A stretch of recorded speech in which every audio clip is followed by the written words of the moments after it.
I've always been an outlier. I've always been this guy never fitting into any kind of social context, really blending in with the people.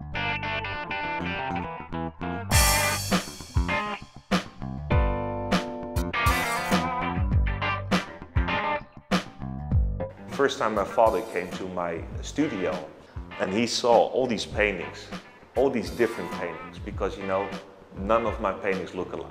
And he saw this diversity and he was like, how can you come up with this? And I said, this is where people are wrong.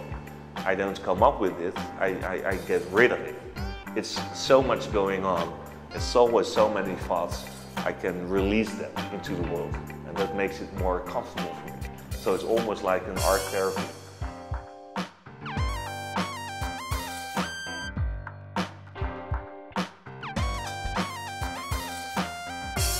I'm a monkey myself.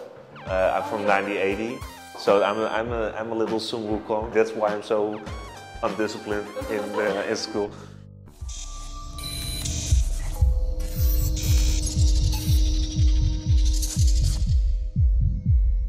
I went from primary school to a very low-level secondary school. I was bullied in school. I didn't like going to school. So what I tried to do was hang out with the cool kids so that people wouldn't bully me anymore. I even got a tattoo on my neck when I was 17 or 18. So it was difficult for me to blend in. So I would just focus on my video games, which gave me a lot of immediate stimulation. When I was 12, I stood in the hallway of the classroom every day. Every day teacher said, go out, every day. At a certain point, you don't have anything positive inside of you. It's very hard to understand. You're like completely insecure. I was disliking how I looked. I was disliking everything that I was doing.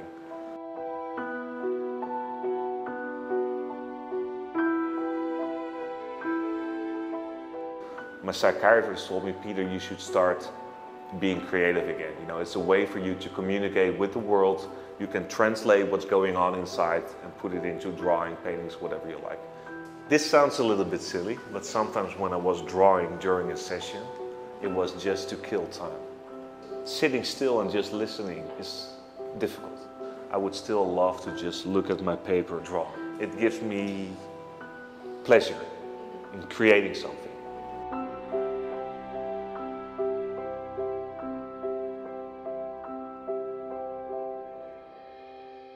My wife that I met after this very depressing situation via a mutual friend, she was studying economics and she said to me, wow, Peter, you can easily study.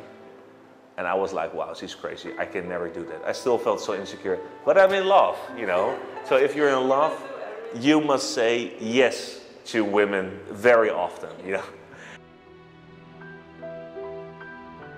I have a painting called Shocked by Happiness. First time my wife made me laugh very loudly when I was just after this deeply depressed situation, hospitalized, and also the medications were suppressing my emotions.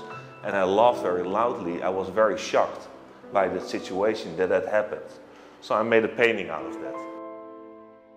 But when I met my wife, it also became very different. Because now you're not alone anymore. Now there's somebody. If you wouldn't do it for yourself, you could do it for somebody else. And that sounds crazy, but to love yourself, you must first, sometimes learn to love somebody else because you don't understand the feeling. People always say you must love yourself before you can love somebody else. But what if you don't know how to love yourself?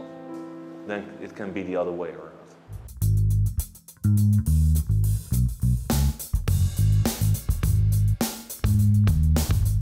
I have gone from being somebody who perceived himself as being an obstacle towards perceiving himself as a person that has his own talents.